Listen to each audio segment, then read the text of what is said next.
We're going to bring this meeting to order. If everyone would stand for the Pledge of Allegiance. I pledge allegiance to the flag of the United States of America and to the republic for which it stands, one nation, under God, indivisible, with liberty and justice for all.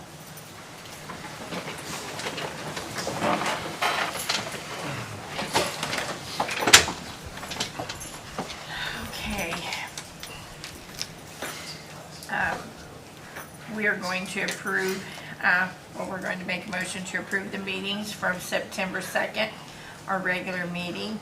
Everyone, Jane had sent them out. Does everyone, have you had a chance to read them and look over them?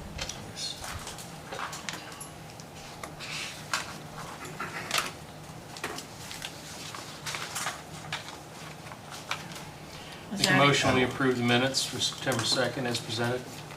Second. All in favor? Aye. So moved. Okay, do we have any mail that we need to go over? No, okay. County Attorney, Mr. Westling, do we have anything? Not yet. Okay. Good. The way things are going, I'm guessing we'll need you. For reports, are there any committee reports that need to be gone over?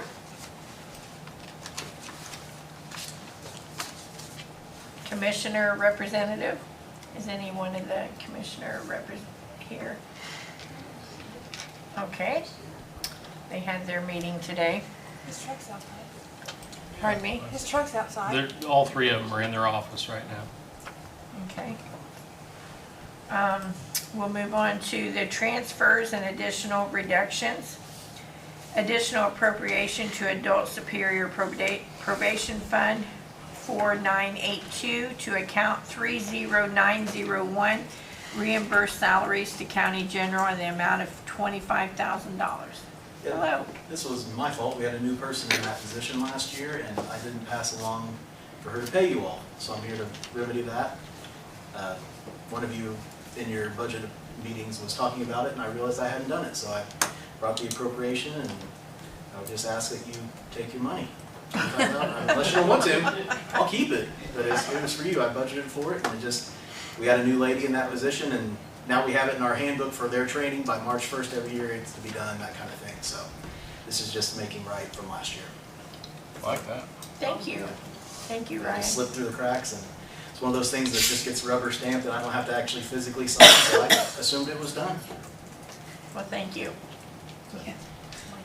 Any other questions about that? And then I do have other just transfers. This is moving money around inside our users' fees. The first one, we received that partial grant for new radios. So I'm moving money from vehicle maintenance and also operating supplies and into field equipment to make up that balance to pay for. We did get 4 very expensive 800 megahertz radios, basically 4 for the price of 1. Saved us a ton of money through that grant. So we're very thankful for that. So I'd ask if that money be allowed to be moved. And then also we're ordering some new business cards, so we're moving money out of supplies into other printing, which is what we have to use to order business cards. We were a little low, so we're moving $300 out of that. And that's all user fee money, not county general money. And then the $400 was for the operating supplies, that was for them. Yeah, for the radios. Yeah. Yeah. Okay. And then 25,000. Okay. Do we need to make a motion on that?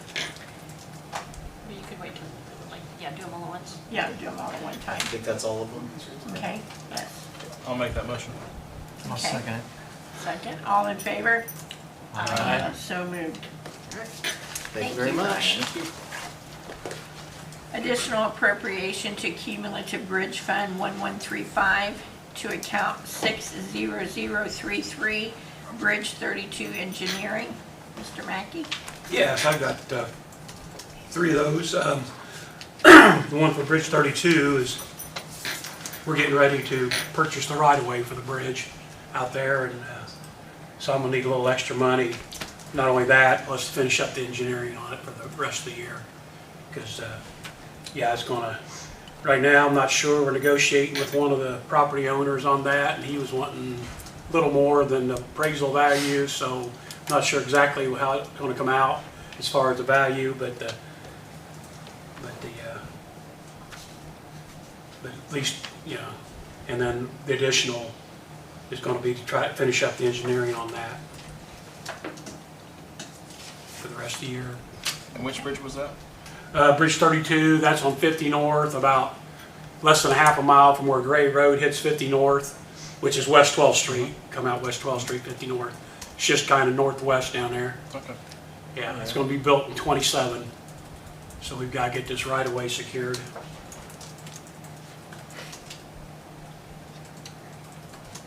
And then Bridge 533. Where's That, yeah, that one, that's the one on Country Club Road, right before the golf course. That will be built in 2030. And originally when it was programmed a year and a half ago for the PE, which is design, the state, of course, had some financial issues, so the design is about $300,000 for the total project. So they, $100,000 over 3 years. Earlier this year, they came up with some money, so they said, let's program it for 2 years, 150. So I only put 100 in there, and I've still, you know, that's pretty much gone. I mean, got like $1,900 left in it, and I'm gonna have at least 3 decent bills. I'm not sure, I just wanna have enough to cover the rest of the year. I don't know what all they're doing. I mean, it could be a $10,000 month. Like, I get one bill a month on the engineering, all of them. That's how it's set up. And usually it's in the month, so I could, and I'm not sure, you know, what the rest of the year is gonna bring. So I don't know if they'll eat up the whole thing or not, but that's, the NDOT came up with a little money, so. And they like keep stuff not only on time, ahead of time, you know, ahead of schedule, so. It's fortunate on that one, it didn't have to be designed over 3 years, just 2, Okay. so. All right, then the structure on 21 is, when will that be? Oh, that's being done right now, and, yeah, I've got, it's under construction and everything right now. Then I had to have some additional expenses to have wing walls put on it, because if I didn't, there's a creek that runs under it. That's out on 450 East, just south of 400 South, between 400 South and Everett Road. And there's not only the big creek that runs through the structure, there's one 15 feet coming in from it from the north. And if I didn't have the additional expense of putting in concrete wing walls, it was going to do a lot of swirling. They're going to have issues with it. So I had to go above and beyond what I was wanting to do. But that's the additional there. And the only thing I haven't paid any of the construction costs or anything. All I bought out of that was the 4 cans that went in there. And that was, you know, earlier. So I still got all the construction costs, all the materials, plus that. So I think that'll hopefully cover what's coming down the pike. Okay. So that's why that one's there. Okay. Does someone want to make a motion to approve? I'll make that motion. I'll second. All in favor? Aye. So moved. All right, thank you. Oh, thank you. Transferring County General Fund 1,000 coroner from account 40400 equipment to account 20420 photo supplies in the amount of $808.90. Is the coroner here? Okay.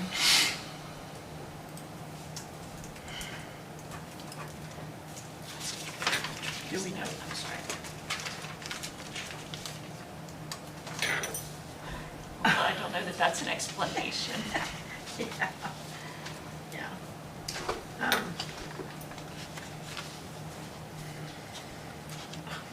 Yeah, it had to be like film or something.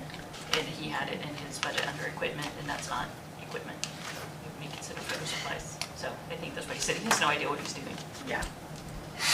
Bless his heart, he's trying. He just said that he has no idea what I'm doing. This is what Terry told me to do. So,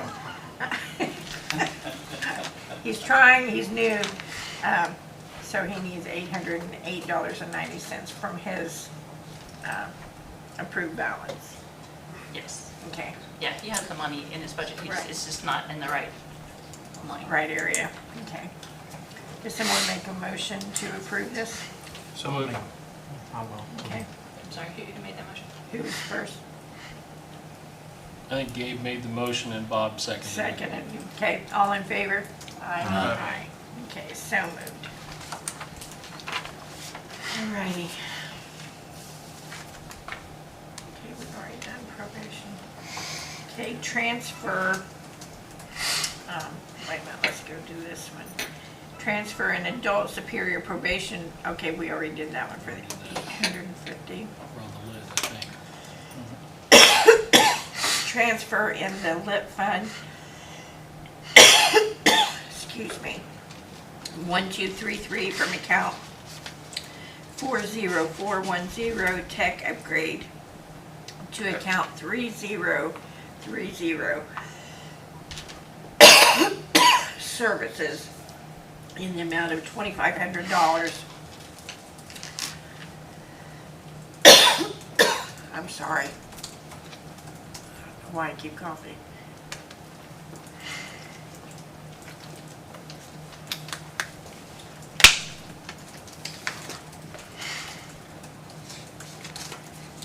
Okay, to pay for locked invoice, I don't know. What is that? Cameras? Yeah. Okay. Is that Zach? Yeah, Okay. I guess we went to pay that bill out of the fund that we had, and the auditor said we needed to put it into a service fund, so we just need to transfer it into that new line to pay for that bill, the flock cameras. Okay. The money's there, we just need to transfer it, or move it around, I Transfer it over. guess. Okay. So moved. Second. All in favor? Aye. Okay, so moved. You want me to give the commissary report now, or just wait till after you guys are done with this? I'm good either way. Let us finish these two and then we will transfer in statewide 911 Fund 122 from account 40400 equipment to account 10361 overtime and holiday pay in the amount of $5,000. Yes, ma'am. We need to transfer that over in order to pay our overtime. Okay. He's got another one right after And that too. I have enough, yeah. A transfer in statewide 911 Fund 1222 from account 30831 radio maintenance to account 10361 overtime and holiday pay in the amount of $1,500. Yes, ma'am. I'm hoping that that will do us. Okay. Are you fully staffed, Jeff? We are. We actually just got two of our trainees. We actually just got them on the schedule the week of September 21st. So now we've got them. We're back up staff, and I'm hoping to be able to. I've got two good candidates right now that I want to try to get in to see if they're because one has previous dispatch experience. So I can probably put her in the chair in just a week or two. She knows the software, she knows everything, so that's what we're looking at, so. Okay. I'll make a motion to approve. Second. All in favor? Aye. Okay, so moved. Thank you. Thank you. Yes, sir.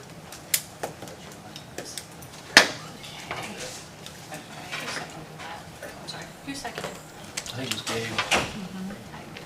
I always fell, I'm sorry. Okay.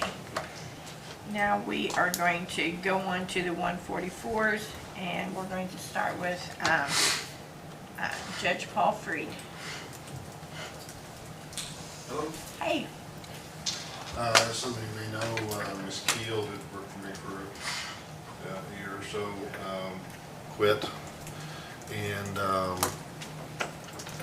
I have, if you'll allow an exception to your current freeze, talked to my part-time employee, Ms. King, into moving from the part-time position to the full-time position. So that's one thing. And then, of course, the other part then, since I'm moving someone internally, hopefully, into that position, then I'd want to backfill the part-time position as well. So I'm asking effectively for the necessity of that under public safety, But I do have a selling point for you, and it's one of the reasons, aside from I really like Mrs. King's work product. She, very fortunately, has a husband who's well employed and has excellent health insurance. And she does not want our health insurance, even though she goes to full-time, if you would allow it. So I was informed this afternoon by your auditor that that would be $27,000 less. That's your part of the previous incumbent who did take the insurance. Your part of that was $27,000. With the person who's replacing her, Ms. King, moving from part-time to full-time, is not going to take the insurance.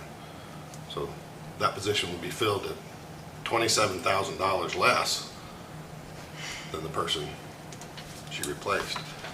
And her position then, the part-time position, I think only pays about 18. Then you put the payroll taxes on 18 back in there. I think effectively, relatively speaking, plus or minus a little bit, it's a budget neutral request as well, just by happenstance. It's one of the reasons Ms. King really didn't want to do that. She didn't really want to go full-time, but I talked her into it. God bless her. She's agreed.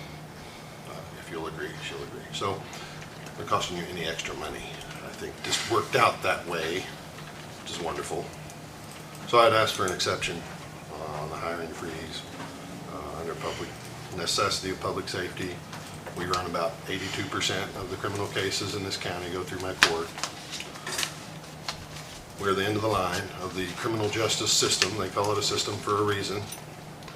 We're at the end of the line. So what we do is finish off the work product of all the fine officers in the county, and the state police, DNR, and everyone else. So I'd like to be able to move Ms. King from part-time to the empty full-time position, and then backfill part-time position. That's what I'm asking for. I watched on the commissioners meeting today that the commissioners were in favor. Yeah, they voted contingently based on, if you all agreed, they voted contingently to vote for it, yeah. That's right.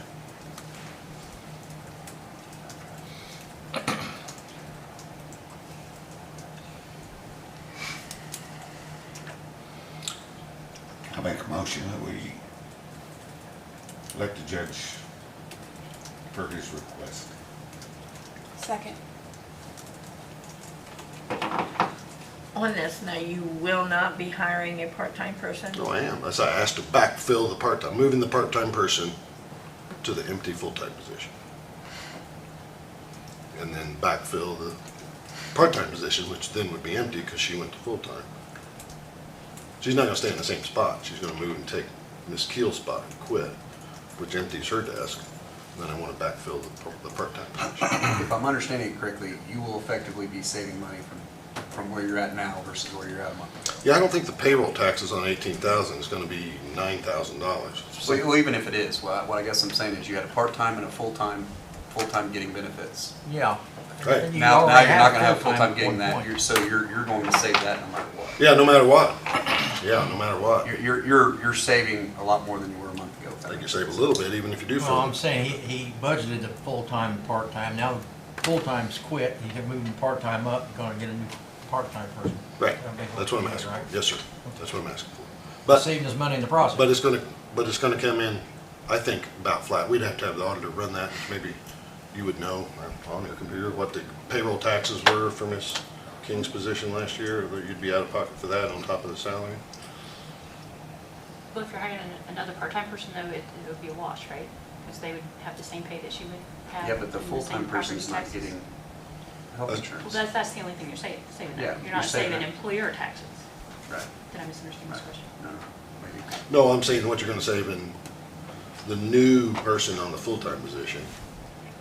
What you're saving in not paying the employer's contribution to the health insurance Right, premium yeah. is enough Yeah. to fund the whole I see what you're saying. part-time yes. position and the payroll taxes for the part-time position. I'm with you now. You So would be correct. the whole move, if you do everything I ask, Then you I are think saving it's quite a bit. very close to a budget neutral operation. Luckily, like I said, most people are gonna want the insurance. We just got lucky, we got a lady will take the job who absolutely does not want the insurance. She's got some kind of gold-plated policy through her husband, and she don't want her insurance. So, So it's actually not costing. like I said, we get the exact dollar amount, but the number you need to know is what the payroll taxes are on the part-time position to get the net. Okay, so it's about an $18,000 position. Sorry to say that's all paid.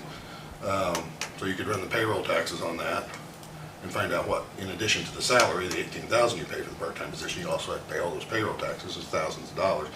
But I think it's still going to come in under the $27,000 you saved on the full-time position by not funding the health insurance premium employer portion. You see what I'm saying? You're going to save $27,000 in position A, which is going to be enough to fund the salary and the payroll taxes on the part-time position. So you're going to come out of this basically flat, maybe even save a little bit. We'd have to get the exact number. Maybe she's working it out over there and let you know.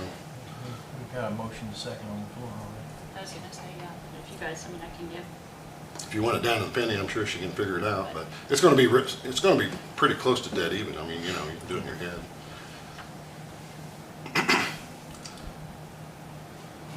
The problem is, and I appreciate your situation, and I want everybody to have everything. I know you guys I know every position is valuable. The problem is, we're $500,000 short this year of breaking even.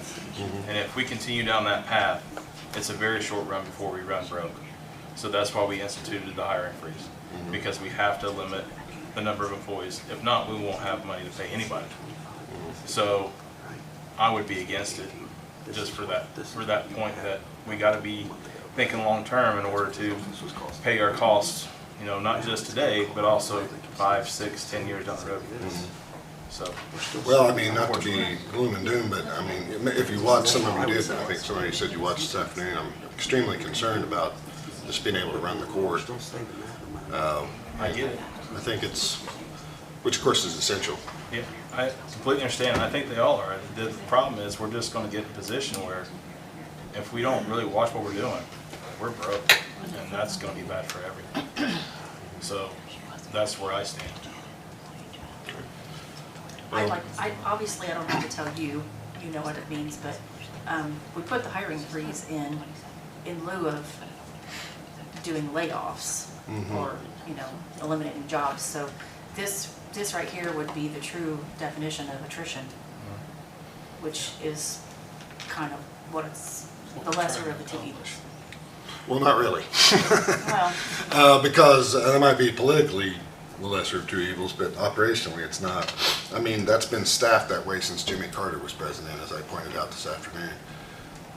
As I said, this is not something that I ginned up. Those positions were established, and as I said this afternoon, you know, we've had all kinds of judges up there on the second floor over the years. Old judges, young judges, female judges, male judges, Democrat judges, Republican judges. And they may have argued about a lot of things over the years, but the one thing none of them ever argued about was the appropriate staffing levels in the court to maintain operations. So it's just not true that we'll just get by with less. That's not going to happen. What's going to happen, if I don't get them, I think at least 2 of them will quit immediately, because they're already teetering on the edge of quitting, as evidenced by the fact I had another one just walk out the door for a lot more money. And so I go to the ones who remain and say, well, council says, you know, you didn't get a raise, which you're already not too happy with, but I do have to offer you 1/3 more workload. That's not much consolation for someone who's about to quit anyway.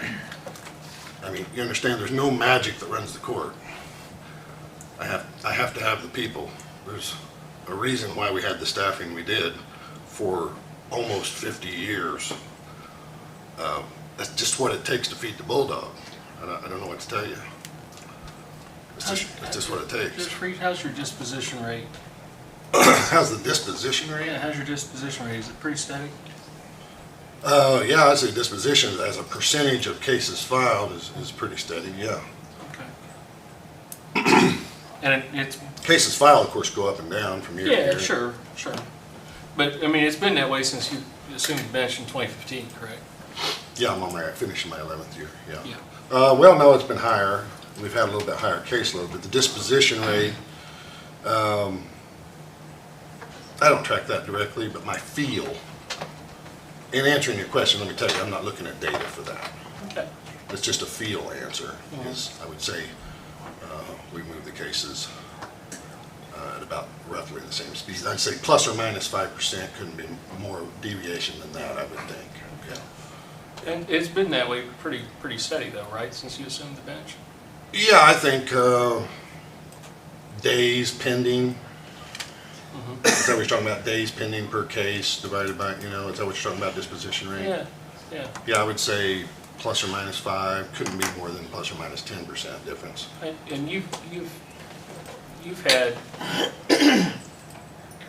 staffing issues in the past though, and We haven't had it's remained pretty steady. No, we haven't had long absences. I feel them right away. I run down here and ask for replacement.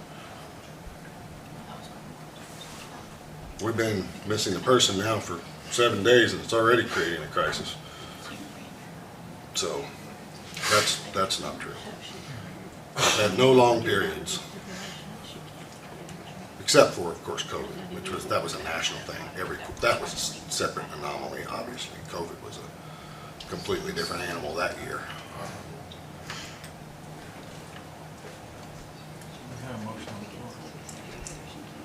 Yeah, Sharon, we have a motion on the floor in a I second. know, I'm in Okay. discussion. Okay, sorry. I know.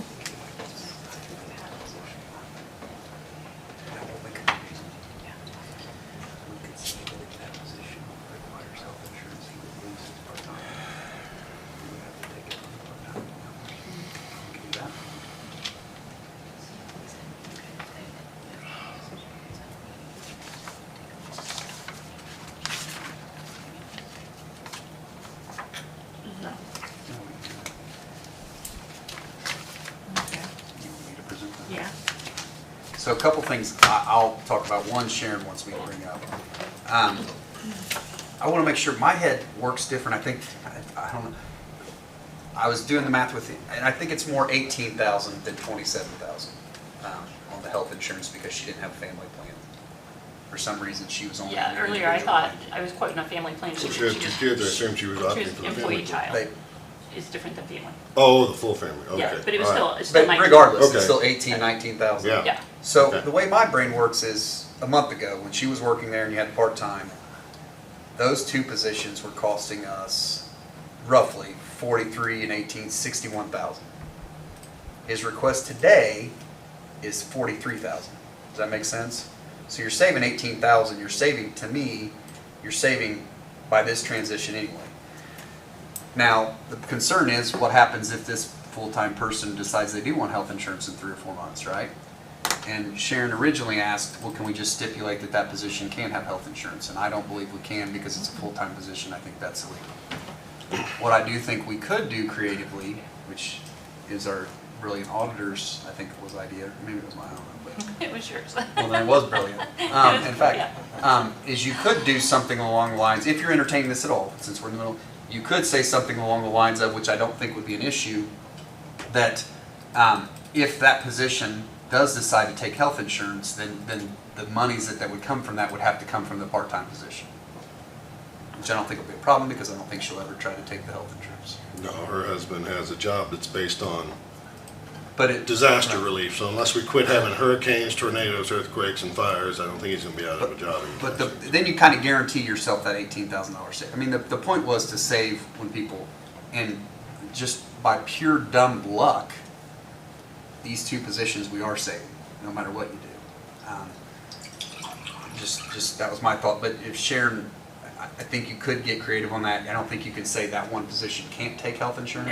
No, But you that's what could- I'm saying. But I think so- because of part-time in this state, and I know you're using it as a salary base, but it's not really salary based, right? It's still hourly. It's hourly. It's So, hourly. so you could say, hey, Judge, we're gonna, that's your budget, and if that person ends up taking that, we have to take it from your office, and that would probably most likely come from Eliminate the, the part-time position. or at least make it to where it'd be a very minimal position. Yeah. Yeah, I mean, actually, it would have eliminated. It's not ideal, but I'll take what I can get because I need the staff I have to run the place, as has every one of 5 judges preceding me in that court. And most of those, except for Judge Ertl, had a few years that were equal to my term, but those preceding him never had caseloads like I have. Tim, did you make the motion? I make a motion. Did you want to adjust your motion to what they're talking about? That if someone were to drop the insurance, that they're taking it part-time? That part of your, or just leave it as? Are you comfortable with that, Judge? Well, if it came to that, it'd be a real problem for the same reasons I'm telling you. I mean, I need that part-time position, but you know, it's a lot better than the alternative here. If that's what I got to get, then that's what I got to get. But I don't think it's going to happen anyway because of Ms. King's husband's employment seems rock solid. But I mean, I wouldn't want to come down here and beg for that part-time position again. But we can cross that bridge when we come to it. I don't know what bridge number that is. I'll have to ask. Yeah, I mean, I'll take what I can get right now because I just can't have. I'm in my motion to less that. that status. Okay. Well, you know. I'll second it again. Okay, so we're changing the motion to include the language of if the full-time employee takes insurance. Is that Correct. what we're changing? Okay. So Judge Freed to part-time employee to full-time, hiring a part-time employee as long as the full-time does not take health insurance. Good enough? Or If at some point they do, then that would come, they Or- would come from that. or another employee would quit and the replacement for them would choose not to take the health insurance by happenstance. I mean, that would save the same amount of money. I assume you don't really care one way or another which employee's not taking the health insurance. So take a roll call vote. Durham? No. Riker Payton? Yes. Patterson? Yes. Nobby? No. Stewart? Yes. Bevington? No. Cranfield? Yes. Okay. So motion carries 4-3. Very well. Thank you. Hey, Judge.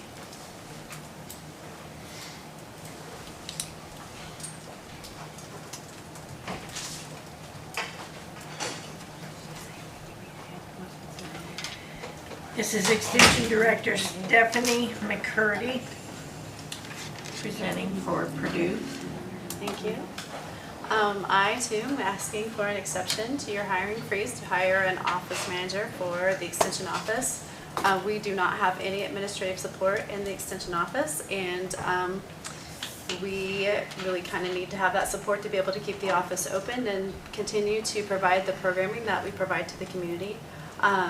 So I believe you guys should have all gotten a packet that I sent out to you with all of the programs that we have done and what we achieved in 2025 and what we're looking forward to in 2026. And then also it includes in there the copy of the state statute, which kind of describes how the county and the extension office work together.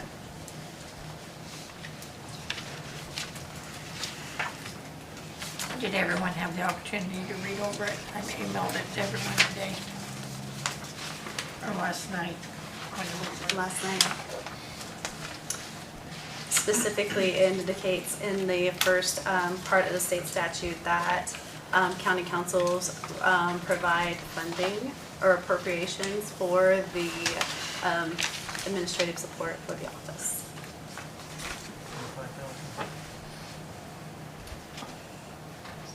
And I think what we have fulfilled in that obligation was presenting that office, right? What did you just say it says? I can read it to you. Each county council shall annually appropriate that. I don't know if that, which one is it? Each county council should annually appropriate the amount of money that the county council considers necessary to pay secretarial and clerical employees, travel expenses of the county cooperative extension service educators, rent, office supplies, equipment, and incidental expenses. Each county council may appropriate additional money for the salaries and other personnel costs of the county cooperative extension service educators.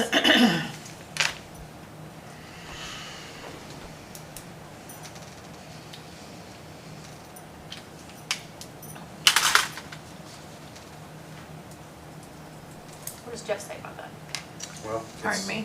it's What is a new that say? impression to me. I wasn't aware of this one. Here Can you it see is. that one Liz, again? Yes, right there it is. The Office of each county council shall annually appropriate the amount of money that a county council considers necessary to pay secretarial and clerical employees. So talk to me about your office. Who's in your office? Obviously you. Yep, the county extension director, and our other educator is 4-H educator. We have no clerical support right now. Shall. So I mean, Since each April. county council shall annually appropriate the amount of money that the county council considers necessary. So it is your discretion to pay secretarial and clerical employees. And what were you asking for? We currently have a full-time position. I mean, I couldn't negotiate a part-time, but there are times of the year where we need a full-time position. Like in the basically March through August, we need a full-time position.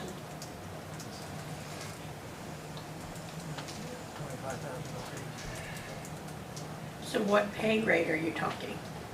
I believe it's $18.40 an hour. No, $16.40 an And hour. if that's full-time, then that means there would be benefits with that, right? I mean, we've had this position for a long time. It just hasn't been filled since the person left in April. So it hasn't been filled since April. We hired summer staff, summer interns to fill it through the fair season because we didn't have time to train somebody during that busy time of the year. And then we attempted to fill it in August, right as you implemented the hiring freeze.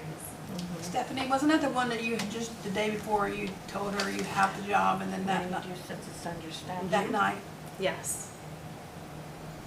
But Jeff said it's our discretion to determine. Well, I mean, it shall annually appropriate, means there's no discretion. We have to We appropriate, did right. What did we appropriate for Right. last year? The amount of money that the county council considers necessary, which is completely at your discretion. I can't give you much more guidance than that, if that makes sense. I mean, it's pretty discretion. It starts off pretty, hey, we're gonna make it, and then it kind of ends with, to me,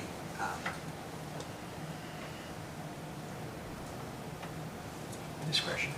if you're asking me if you have to give a full-time employee, no, I don't believe you do. If you're asking me whether you should allocate some money for secretarial, it would be an easier argument in court if you did so, yes.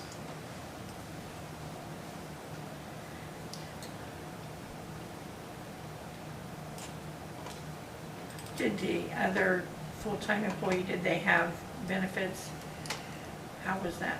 I don't know if they did or not. That's not, I mean, I feel like that's between the employee and Shane. My instinct is that she did not have benefits because she,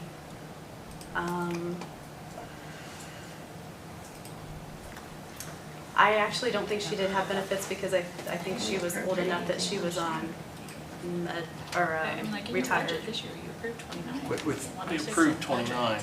I mean, just let's cut to, I think with the situation we're in, I don't think there's any chance they're gonna go. I mean, I can kind of read the room sometimes pretty well with these guys. I don't think there's any chance you're going full-time employee, full benefits, all that jazz for that position. So I think, it sounds like seasonal is when you really need it. Is there some kind of, if they could put a dollar amount into part-time, does that get you through? I don't expect this to last forever. I, like Judge Freed, will take whatever I can get because Sure. we need the support. Well, I gotta tell you, your timing is awful because you had it open for 6 months. At any point in time, you would have done that and been fine. Well, I mean, we were attempting to hire, like, I interviewed, after she left, I interviewed and offered it to 3 women who turned it I'm just down telling you- because it didn't pay I'm just enough. telling you, timing is everything in the world. I get it, So- yeah. So, if I were in your position, I think the hope, your best chance would be to get some type of, because as it is right now, it's gonna cost the county, if we went full-time with benefits, you're talking $40,000-$50,000. There's no way we You could know, do if you full-time. get $10,000 in your part-time budget and you can pick seasonally to get that, I don't know if that works for you or not. Or if you pick, 2 or 3 days a week that works for you, I don't know. I think it would be easier, because I don't know the money or the actual money off the top of my head, but I'm willing to negotiate 2 to 3 days a week, seasonal, 2 days a week for a while, and then 3 days a week.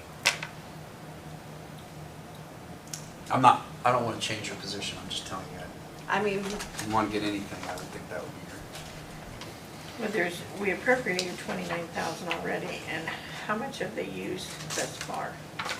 We used everything. Are you talking about Was this that year? big for next Yeah. year? Pardon me? Yeah. You're talking about this year? Yeah, Okay.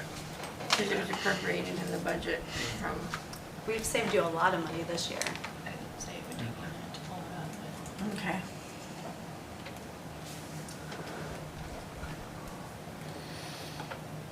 It is at your discretion, and when I say at your discretion, that means anything from $1 to full-time. I can support, I like to play that if I can support you in court and look good doing it, I think I can look good doing it about anything you did, so.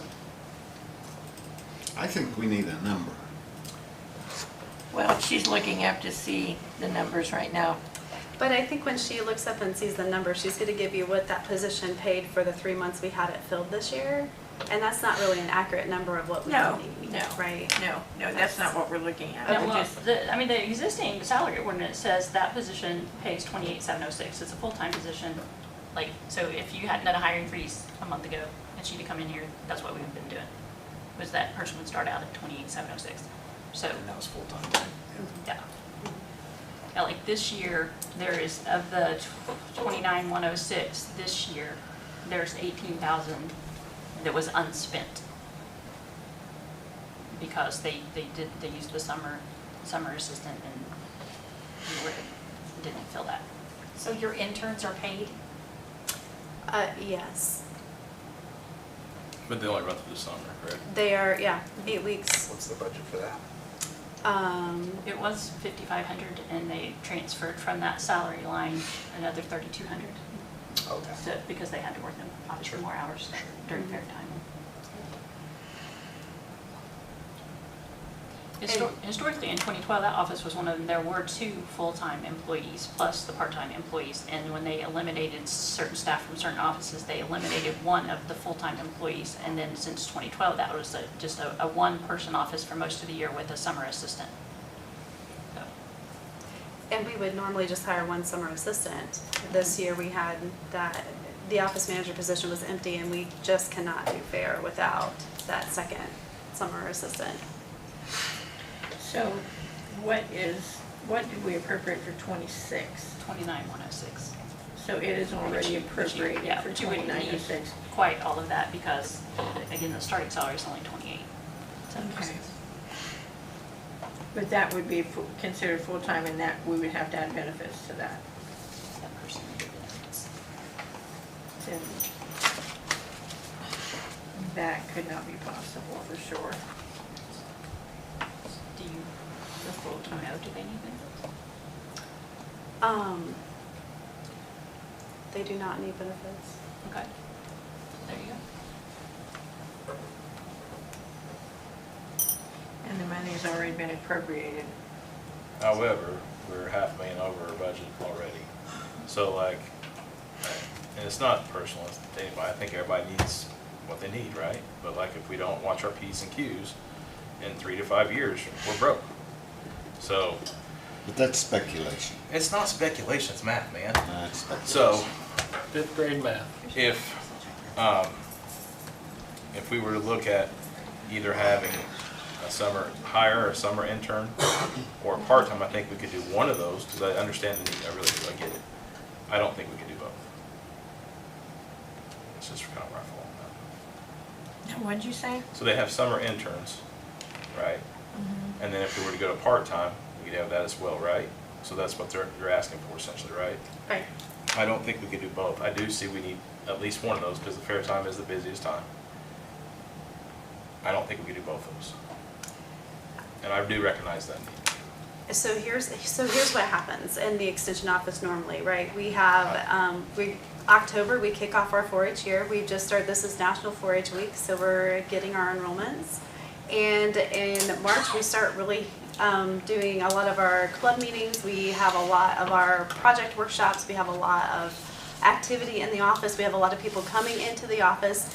And during that time, with my position as Health and Human Sciences and Ag and Natural Resources, I'm out in the field giving programs to different community spaces, and so is our 4-H educator, and we need staff in that office to keep the office open to be able to service the people that come in.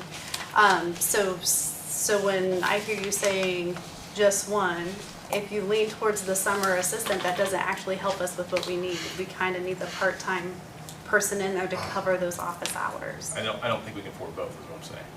I get that. I'm just saying that before somebody makes an emotion that you just approve summer assistance, that just is June through the end of the fair. And that doesn't help. It doesn't help everybody get their 4-H projects done because we're not in there to help sell the poster boards and the kits and all the other things that go through the office during that time. I get it. I understand.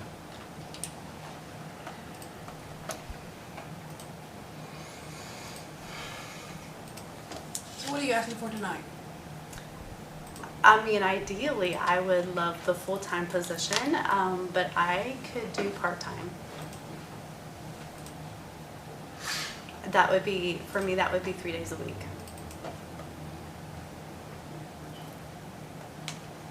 What does that run, Jane? It's 3 days a week. Okay, if you paid them the standard part-time rate is $14.40 an hour. So if they were working 3 6.5-hour days.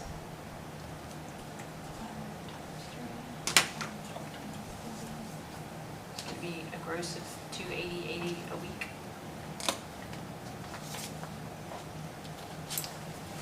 So if they worked that all year, $7,300.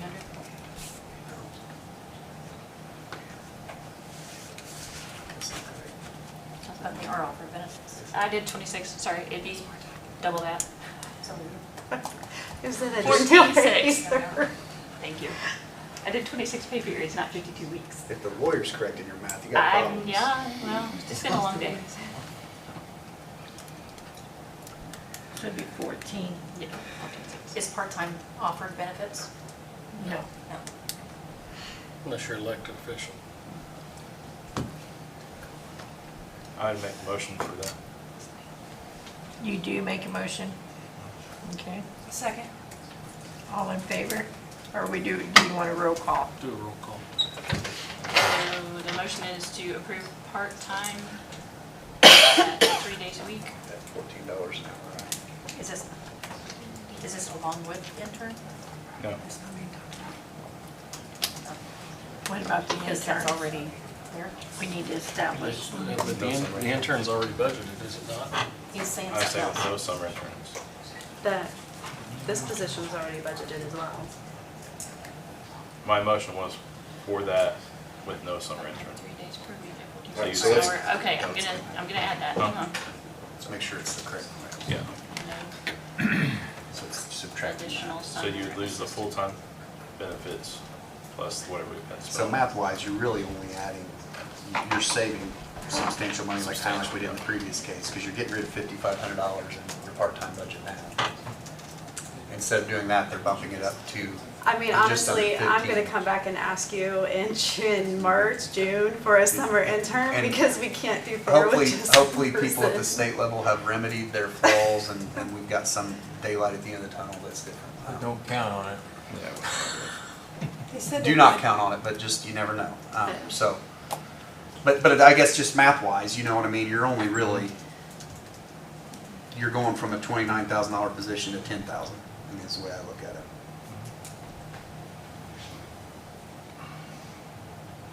So roll call vote, Durham? Can you read it back to me? Councilman Nabi moved to approve part-time at 3 days per week at $14.40 per hour with no additional summer assistant. Councilwoman Riker Payton seconded the motion. Yes. Okay, Yeah. Riker Payton, Yes. Patterson, Yes. Nabi, Yes. Stewart, No. Bevington, No. Granville. Yes. Okay, motion carries 5-2. Thank you very much, I appreciate it. Thank you, Stephanie. Okay, do we have any old business we need to take care of? I think we got a lot, but for now. This is new business.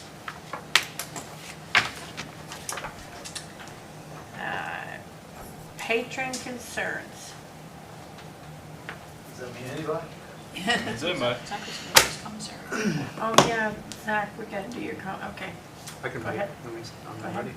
My name's, evening council, my name's James Dare. I live at 522 Arians Avenue. I live in the city. Also employ the fire department. I come to ask a few questions about the Senate Bill 1 impact. You know, I saw a lot of you guys' budget process, and I had a few questions. Some of them's for Jane, but some of them are for you guys too. I'll start with Jane. I've not gotten a clear answer from anybody on this, and I'm trying to figure it out. It's about Senate Bill 1. Nobody has clear answers. Well, right. It's a bad deal. Right. So, in that Senate bill, there's a 0.3 lit that can be imposed by a county, as far as I understand it, to offset the taking away of the property tax credit relief. Is that true? Yes. Did you guys adopt that? We won't be voting until 2028. I'm sorry? We won't be voting until 2028. No, this is a lit to offset the current strain for 26 and 27 that Senate Bill 1 is going to start enacting. It's going to start impacting communities because you're going to lose the property tax relief credit right away. So they allow in that bill to impose a lit of 0.3% to offset that.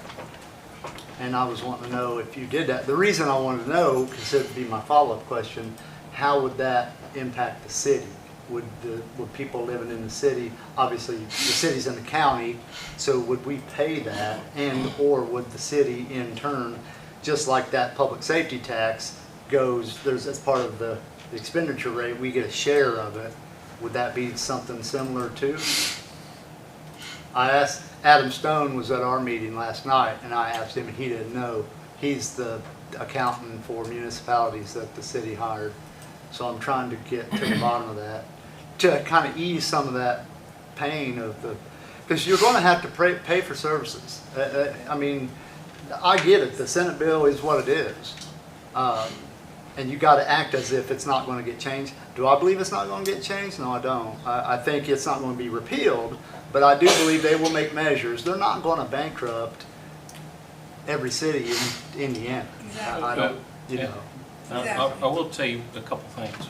First of all, we had, at the county level, we had a problem before Senate Resolution 1. And all that did was exacerbate it. Of course. Okay? And it's my understanding that there's a limit about the local income taxes you can have, 2.9%. We're already at 2.82. We are the fourth highest in Indiana. So how the 0.3 is affected, that I can't answer. Maybe Jeff or Jane could, but I think the 2.9 is it, and we're already at 2.82. So we couldn't enact 0.3. Is my understanding we could enact 0.08. Well, that's the max, right? It would be the max we could do. And like I said, we're already the fourth highest in Indiana out of 92 counties.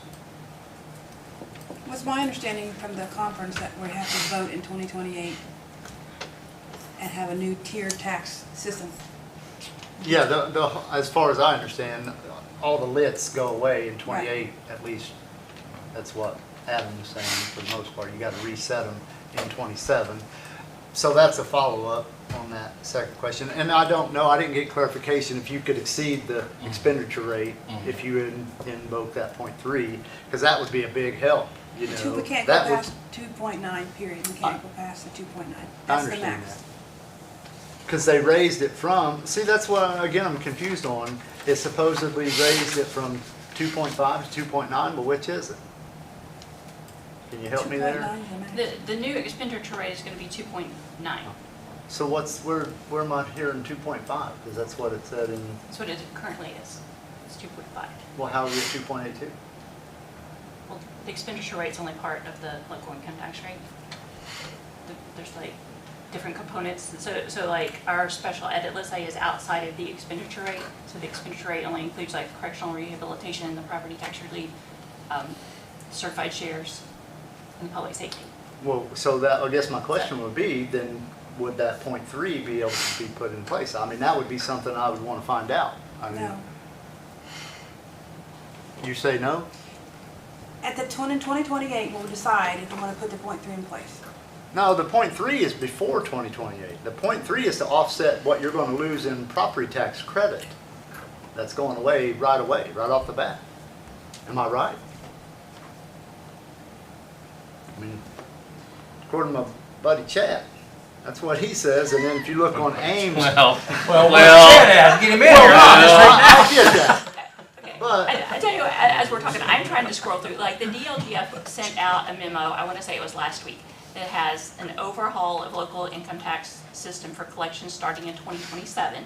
And then it goes through, this thing is 20 pages long. I know. So, I mean, as you're talking, I'm trying Right. to find answers, and I just, it's so involved and so, I mean, like some of it, the expenditure rate, I mean, they're putting in a component where the municipalities can pass. So of that 2.9, that's not even all ours. That is partly ours, partly we've got to go with, I mean, the city's going to affect what we can do as a county because the whole has to be within this certain amount. Well, some of that's it. Well, they break it down, don't they, to 1.2 the city, 1.2 the county.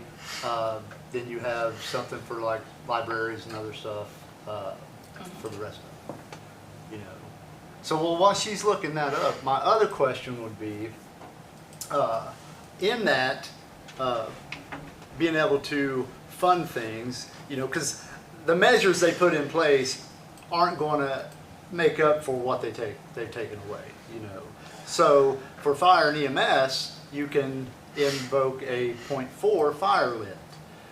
Have you guys considered doing, and that you can't do till 2027 for the 2028 year, because beyond 2028 into the 2031, when the full homestead kicks in, that's when it's the dark days are going to be, if they don't make some changes to the Senate bill, as the way I understand it. And I didn't write the bill, I'm not a bill writer, and I don't want to get off on a tangent because I could very easily on how that all came to pass. But either way, those services, you got to have the money to provide services. And I know you guys have had this conversation ad nauseum, about, here's the services that we need to provide. And I don't like that the state comes in and tells us what we can and can't do. I don't like that. We don't either. But anyway, as a council, are you, if tomorrow was the fall of 2027, and would you be entertaining the fact of imposing that lit of 0.4 for fire and EMS? Some of us won't even be here at 27, so. That's why it's hypothetical. I mean, because that's going to be a big portion of making up for property tax laws. We don't have the numbers yet to calculate anything. You don't have the numbers to calculate anything what?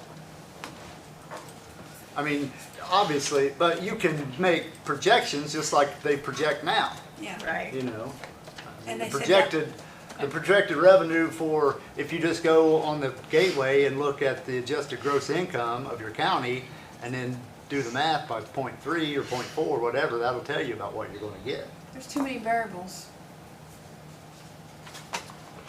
Well, I mean, yeah, people lose jobs, they change jobs, I get that, I understand. But I'm just saying, if that's a tool in your toolbox that can help you not, Here's what he's talking about.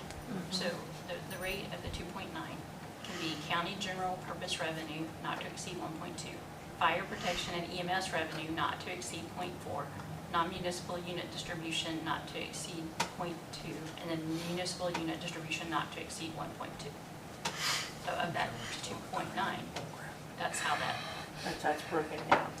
is it can be. The following four components, it says, with their own maximum allowable rates. Okay. So that 0.4 would be part of the 2.9. Yes. And then this goes on to say the sum of the county general purpose revenue, fire, EMS, and non-municipal unit component rates cannot exceed 1.7.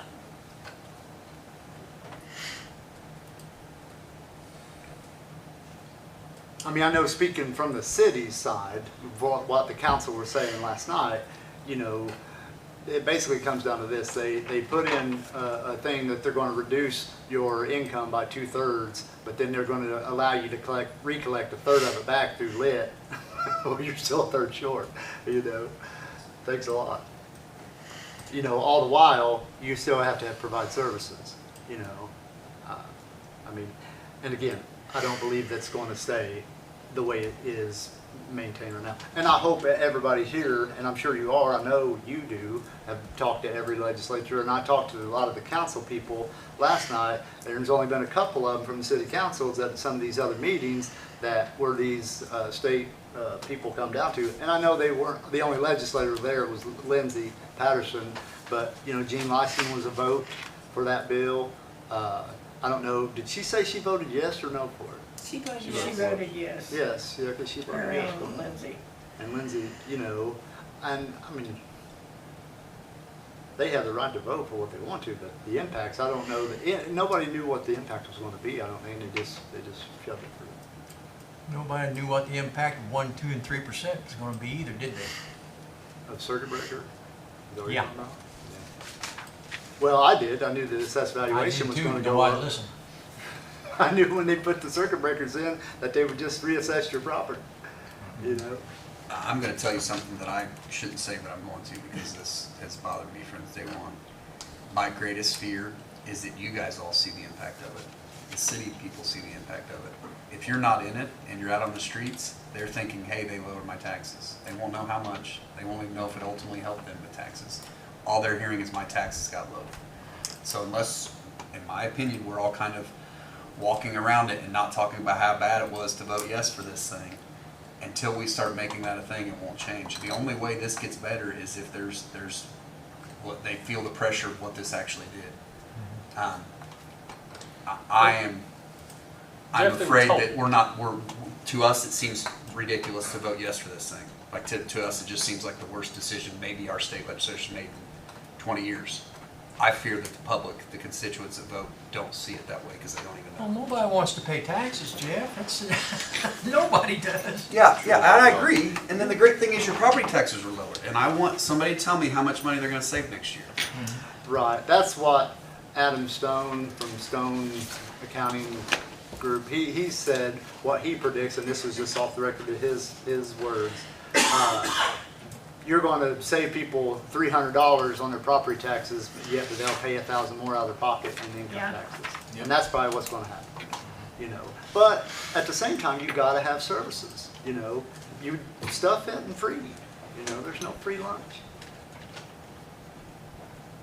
I mean, and the thing that I had said last night to our council, it's like, it's not as if the employees and the department heads, because when the city thought it was $500,000 short a few meetings ago, prior to them figuring out there were some raises put in and some monies moved around, you know, I've made the comment, well, you know, the employees, at least at the fire department, and I know some of the other departments, all were attrited. When I got hired in '99, we had 39 guys, you know, 3 in the chief's office, 36 men. You know, now we have 29 guys, 2 in the chief's office, 27 men. You know, we reduced our minimum staffing from 9 to 7. We took from 3 guys off on vacation to 2 guys. You know, we made concessions because in our contract it says we're no more, no less an employee of the taxpayer, and we try to honor that, and we don't want to put a burden on taxpayers no more than anybody. But at the same time, you know how many people was at that budget hearing last night from the public that come up and spoke? 1. It was me. And so, you know, people, as long as they can make their car payment, you know, seem not to care. I mean, just to ask you, nobody likes paying taxes, but how many people, once you guys imposed that safety tax, confronted you about it. Said, man, what are you doing putting more taxes on me? I mean, you maybe had a handful. Did anybody? I mean, you could go out to Walmart and ask everybody you talk to if they knew they have a public safety tax on their local income. And you know what they're going to say? What's that? I mean, but you still got to be good stewards of the people that you're representing, because they vote, you know, you people in to watch over their taxes.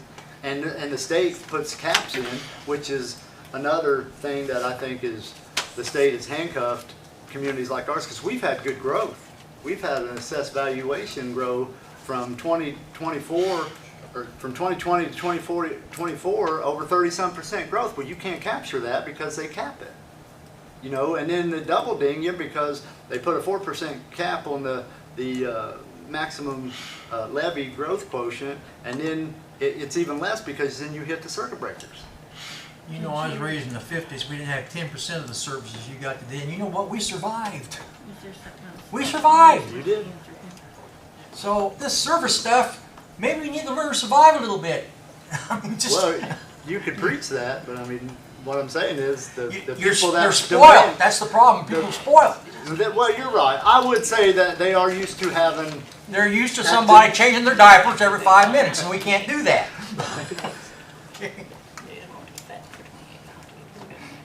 But it's in 27 that we voted on. And that's my Well, summary. and I would say I would amen to that, but not every service, you know, because there's our responsibilities that the government, I think, are out of their lane in providing services for. But that's a topic for another day. Okay. Hey, Jane. Is there anything else that? Oh, I just want to add something on that. When Gabe and I were on the city council, we actually had you down even farther. We had you down to 1 chief and 3 battalion chiefs. And You're now right. that's grown back, so. We did get some back, yeah, it's true, yeah. Yeah, we also had to brown out a station as we got cut so far, and that didn't last long.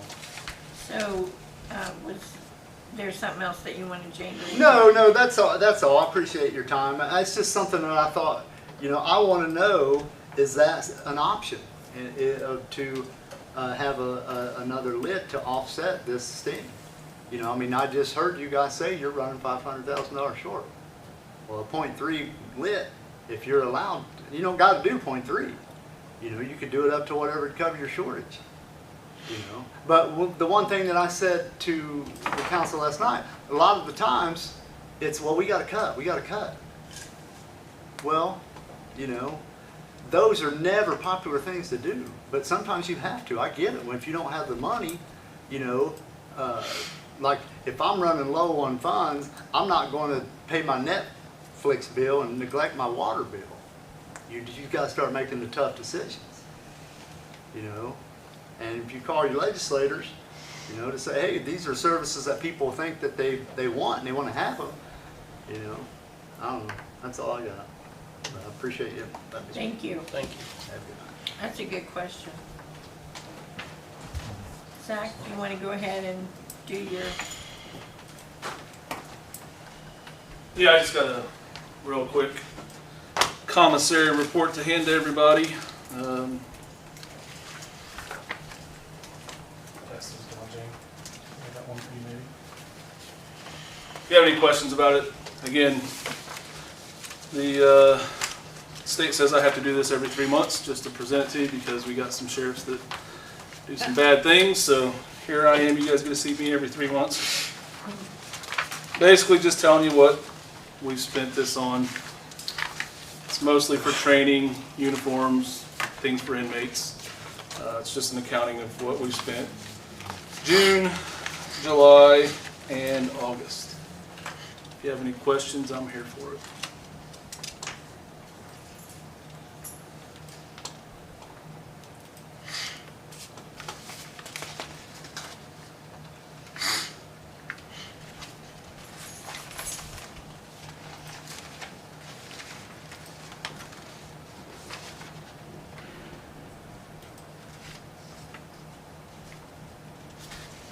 You know when the women's center's gonna open up? Yeah. I got permission. I got permission for my gate today. The commissioners finally decided to go with the quote. So we got that. There's some issues with something in the building that they needed an IP address to try to fix, and Michael was working on that. The building, I think, is ready. The parking lot needs to be paved, and the gate needs to be put up, and then I'm ready. The inmate female population has went up to about 27 or 28, so we're not going to fill it up, but we'll have plenty of people over there, and I think we've already got 2 or 3 that are already sentenced to work release. They're just sitting in our jail waiting for the place to open. So, What's your total count, Zach? earlier today when I checked, it was 91. So it's went up a little bit. We're seeing a lot of homeless, the unhoused, whatever they're supposed to call them now. We're seeing a lot of that, and then they're causing some issues, and we've had a few of them get arrested. And so it's about normal this time of year. Do you know who they let the bid to for the gates? The bid went to Chetford. So I think it was around $32,000, something like that. Any questions for me? Thanks, sir. Thank you, guys. If that's all we have, then does someone make a motion to adjourn? So moved. Second. Thank you, Scott. Oh, did you have, I plan to, but if you need to finish, I'll announce it. no, you hadn't said anything when I asked Better earlier. listening to, so. Okay. So my name is Scott Caldwell, and just to give you a quick background, I've had the opportunity over my career to serve on advisory boards for Extension Office in 3 different counties. So I've seen the stuff that's done in there. I understand the budget. I don't like the decisions, but I respect the decisions. That being said, as an educator, I understand Stephanie gave you a list of all the things that the Extension Office does. As an educator, I would ask that you do a homework assignment. If they can't be fully staffed, they can't be fully active. So my homework challenge to you is look at that list that she gave you and decide out of the things that are for agriculture, for community development, health and human services, and youth development, which ones do you recommend that they cut? That's all. Thank you. Did anyone else have anything that they wanted to say? Okay. If someone would like to make a motion to adjourn, I'm sorry, who did that? who made it Kelly first? motion, okay. Bob and then Kay, I think. Okay. All in favor? Aye. So moved. Meeting adjourned. Every officer.